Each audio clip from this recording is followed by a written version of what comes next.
د هیواد د تحصیلي بنسټونو د ژبو او ادبیاتو پوهنځیو د تحصیلي نصاب د بیاکتنې او پراختیا لومړی پړاو کلسټر پیل شو. د یاد کلسټر په پرانیسته کې د لوړو زده کړو سرپرست وزیر شیخ الحدیث مولوي ندا محمد ندیم صاحب د علم په پرمختګ کې ژبې مهمه وبللې.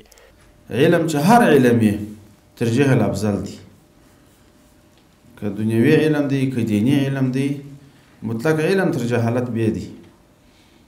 البته د علم باید د دې ذریعه جوړه نشي چې هغه د انسان د هلاکت او د تباهي طرف ته میلان ورکړي، انسان ته خواته بوسي. په دغه میدان کې خو به کوشش کوو د تحصیل سلسله کې، خو چې موږ تاسې دې ته هم متوجه یو چې دا شاګرد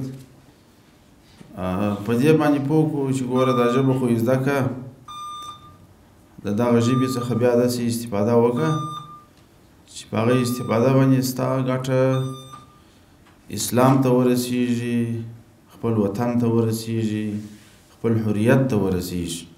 دغه راز د لوړو زده کړو وزارت علمي معین ډاکټر لطف الله خیرخوا ویل چې ژبه د فهم او تفهیم ترڅنګ د فکر، ثقافت او کلتور لیږدونکې ده. نوموړي خپلو ارزښتونو او ثقافت ته په کتو د یوه واحد تحصیلي نصاب پر جوړولو ټینګار وکړ.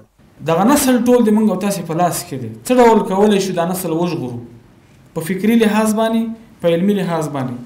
څه ډول موږ کولی شو چې دا نسل د قضایاو سره هغې تعامل ته اړ باسو چې یو عالم نسل، یو فاهم نسل هغسې تعامل باید ولري. خواست به د خپلو استادانو نه دا وي چې په داسې یو نصاب باندې کار وشي چې یو طالب، یو محصل هغه پوهنتون ته راځي، هغه د خپل طالبۍ احساس په خپل داخل کې وکړي، هغه په دې پوه شي چې زه د علم طلب ته راوتی یم، هغه دا درک کړي ځان سره چې زه تغذیه کېږم، ما ته یو څه راکول کېږي، او هغه پوه شي ورباندې.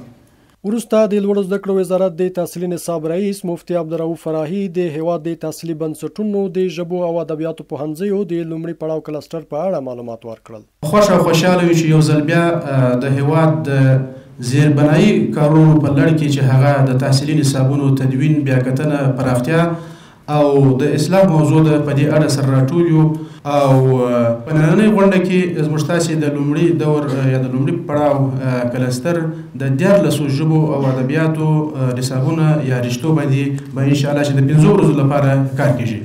همدارنګه د تحصیلي نصاب د ملي کمیسیون غړي پوهندوی داود شاه فاروق د یوه پریزنټیشن په ترڅ